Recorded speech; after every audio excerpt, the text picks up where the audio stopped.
இங்கே ஆதி குணசேகரனுக்கு எதிராக வந்து ஜனனி நிறைய விஷயங்கள் வந்து பண்ணிக்கிட்டு இருக்காங்க. இருந்தாலுமே இந்த ஈஸ்வரி பார்த்தீங்கன்னா இப்போ அவருக்கு ஆதரவாக நிற்க போகிறேன் அப்படிங்கிற மாதிரி ஒரு விஷயத்த வந்து தெரியப்படுத்தியிருக்காங்க. ஸோ இதனால் கண்டிப்பாக குடும்பத்துக்குள்ளே நிறைய விதமான பிரச்சனைகள் வந்து வரப்போகுது. இது எல்லாத்தையுமே ஜனனி எப்படி வந்து சமாளிக்க போகிறாங்க அப்படிங்கிறதையும் நம்ம வந்து பார்த்து தெரிஞ்சுக்கலாங்க. ஸோ ஒரு பக்கம் வந்து இப்போ வீட்டை விட்டு வெளியில் தான் ஜனனி சக்தி 2 பேருமே வந்து ஒரு கெஸ்ட் ஹவுஸில் வந்து தங்கி இருக்காங்க. அது மட்டும் இல்லாமல் அந்த கெஸ்ட் ஹவுஸில் வந்து 2 பேருமே ஒரு நல்ல அண்டர்ஸ்டாண்டிங்கோடு தான் இருக்காங்க. ஸோ ஜனனி வந்து எவ்வளவோ தூரம் போராடுறாங்க அப்படிங்கிறதுக்காக சக்தி வந்து தன்னோட ஃபுல் சப்போர்ட்டை வந்து தன்னோட ஒய்ஃப்க்கு தான் வந்து கொடுத்துருக்காங்க.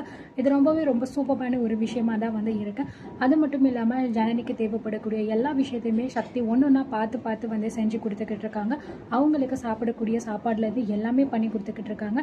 அண்ட் ஜனனி ரொம்பவே ஃபீல் பண்ணுறாங்க. ஸோ தன்னுடைய ஒரு விஷயத்துக்காக வந்து நம்ம சக்தியை வந்து இவ்வளோ தூரம் வந்து நம்ம ஃபோர்ஸ் பண்ணி நம்ம கஷ்டப்படுத்திக்கிட்டு இருக்கோமே அப்படிங்கிற மாதிரி வந்து நினச்சி ஸோ சக்திகிட்டே வந்து சொல்கிறாங்க, நான் உன்னை ரொம்ப வந்து கஷ்டப்படுத்துகிறேன்னு நினைக்கிறேன் சக்தி அப்படின்னு சொல்லிட்டு.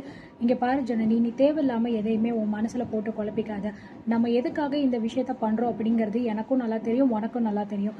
ஸோ எதை பற்றியுமே நம்ம கவலைப்பட வேண்டாம். நமக்கு தேவை எப்படியாவது அவங்கள ஜெயிலில் அனுப்புறது மட்டும்தான். அந்த விஷயத்தை மட்டும் நம்ம கரெக்டாக வந்து பண்ணுவோம், அதுவே நமக்கு போதும் அப்படிங்கிற மாதிரி வந்து சொல்கிறாங்க.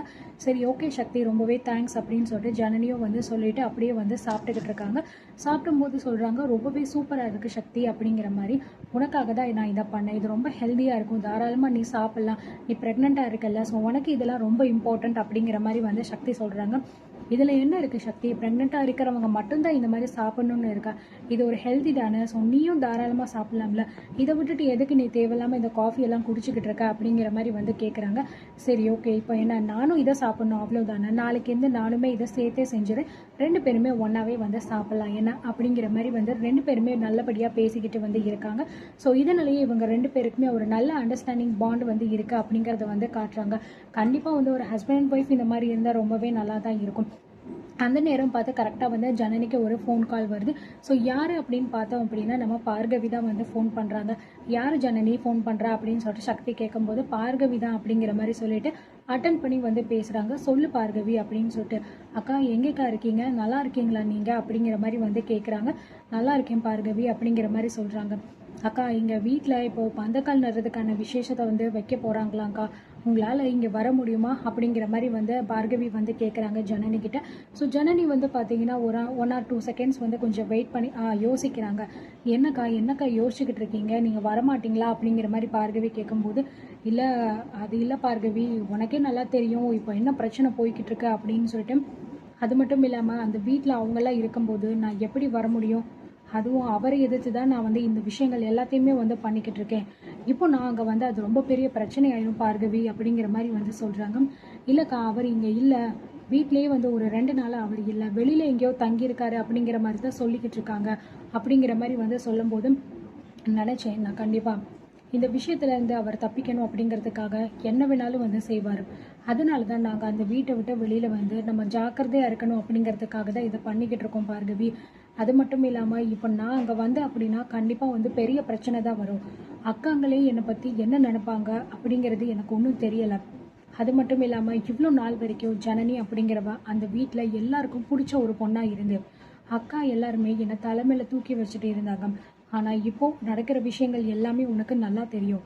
அவங்களோட மனநிலை எப்படி இருக்கும், அவங்க என்னை ஏற்றுப்பாங்களா அப்படிங்கிறது எனக்கு வந்து தெரியலை பார்கவி. அதனால் நான் இப்போ அங்கே வந்தேன்னா கண்டிப்பாக அந்த விசேஷம் நல்லபடியாக நடக்காது. ஸோ நீங்களே அது நல்லபடியாக நடத்திக்கோங்க அப்படிங்கிற மாதிரி வந்து ஜனனி வந்து ரொம்பவே ஃபீல் பண்ணி தான் அந்த விஷயத்த சொல்லிக்கிட்டு இருக்காங்க. ஸோ சக்தி வந்து பார்த்தீங்கன்னா ஜனனிக்கு ஆறுதல் வந்து படுத்திக்கிட்டு இருக்காரு. அண்ட் பார்கவி வந்து சொல்கிறாங்க, நீங்கள் இல்லாமல் இந்த ஃபங்க்ஷன் நடக்கிறது எனக்கு ரொம்பவே கஷ்டமாக இருக்குக்கா. தர்ஷினியுமே உங்களை கேட்டுட்டு தான் இருக்கா, நீங்கள் வருவீங்களான்னு சொல்லிட்டு. ஆனால் அக்கா வந்து எதுவுமே பதில் சொல்ல மாட்டேங்கிறாங்களேக்கா அப்படிங்கிற மாதிரி சொல்கிறாங்க. சரியாயிரும் பார்கவி, எல்லாமே கொஞ்ச நாள் தானே. இப்போது இந்த கேஸ் வந்து கோர்ட்டில் வந்துருச்சு அப்படின்னா ஆதி குணசேகரனுக்கு தண்டனை கிடைச்சதுக்கப்புறம் தான் இந்த ஜனனியை யார் யாருக்கு பிடிக்கும், யார் யாருக்கு பிடிக்க போகுது அப்படிங்கிறது தெரிய போகுது. ஒரு வேளை இந்த கேஸில் எனக்கு சாதகமாக தீர்ப்பு வந்துருச்சு அப்படின்னா என்னால் அந்த வீட்டுக்குள்ளே வர முடியுமா அப்படிங்கிறது தெரியலை. அது மட்டும் இல்லாமல் அக்காங்களுக்கு பிடிச்ச பொண்ணாக நான் இருக்க போகிறேன்னா இல்லை அவங்களோட வெறுப்பை சம்பாதிச்ச பொண்ணாக இருக்க போகிறேனா அப்படிங்கிறது இனிமே தான் எனக்கு தெரிய போகுது. நீங்கள் ஃபங்க்ஷனை நல்லபடியாக நடத்துங்க, நான் வைக்கிறேன் அப்படின்னு சொல்லிட்டு ஜனனி பார்த்தீங்கன்னா ரொம்பவே ஃபீல் பண்ணிவிட்டு காலை வந்து கட் பண்ணிடுறாங்க. இந்த பக்கம் பார்கவி வந்து யோசிச்சுக்கிட்டு இருக்காங்க, என்ன இது அக்கா வந்து இவ்வளோ ஃபீல் பண்ணிக்கிட்டு இருக்காங்களே. ஏன்னா நிறைய டைம் வந்து ஜனனி பார்கவிக்கு ரொம்பவே நிறைய சப்போர்ட் வந்து பண்ணியிருப்பாங்க. ஸோ அந்த வீட்டில் வந்து அந்த அவன் மனசை விட்டு பேசுகிறதுக்கு நிறைய ஸ்பேஸ் வந்து ஜனனி கொடுத்துருப்பாங்க. அதனாலேயே அவங்க ஃபீல் பண்ணுறத வந்து பார்கவிக்கும் பார்த்தீங்கன்னா ரொம்பவே கஷ்டமாக இருக்குது. எப்படியாவது இந்த பிரச்சனை நல்லபடியாக முடிஞ்சா அக்கா எல்லாருமே அவங்களுக்கு சப்போர்ட் பண்ணணும் அப்படிங்கிற மாதிரி நினச்சிக்கிட்டு இருக்காங்க. இந்த பக்கம் காலை கட் பண்ணோன்னே பார்த்தீங்கன்னா ஜனனியுமே ரொம்ப ஃபீல் பண்ணிக்கிட்டு இருக்காங்க. இந்த மாதிரி முகூர்த்த கால் வைக்கும்போது நம்ம வந்து அங்கே இல்லாமல் இருக்கோமே அப்படிங்கிற மாதிரி நினச்சி, இப்போ நம்ம அங்கே போனால் அது பிரச்சனை தானே சக்தி, அதனால தான் நான் வந்து வேண்டான்னு சொன்னேன் அப்படிங்கிற மாதிரி வந்து சொல்கிறாங்க. நீ பண்ணது வந்து சரிதான் ஜனனி, நான் வந்து தப்புலாம் சொல்ல மாட்டேன். இப்போ இருக்கிற சூழ்நிலையில் நம்ம இந்த இடத்த விட்டு எங்கேயுமே வந்து போக வேண்டாம், இங்கே இருக்கிறது தான் நமக்குமே வந்து சேஃப்டி. காலையில் தான் வந்து சாருபாலா மேம் வந்து நம்மளை கூட்டிகிட்டு போகிறேன்னு சொல்லியிருக்காங்களே, அது வரைக்கும் நம்ம வெயிட் பண்ணுவோம். இந்த கேஸில் நம்ம ஜெயிச்சதுக்கப்புறம் அடுத்து நம்ம என்ன பண்ண போகிறோமோ அதெல்லாம் நம்ம பார்த்து பண்ணிக்கலாம். நீ இது வரைக்கும் எதை பற்றியும் நினைக்காம நீ பாட்டுக்கு தைரியமாயிரு, எல்லாமே நமக்கு சாதகமாக தான் நடக்கும் அப்படின்னு சொல்லிட்டு சக்தியும் வந்து ஜனனிக்கு ஆறுதல் கொடுத்துக்கிட்டு இருக்காங்க.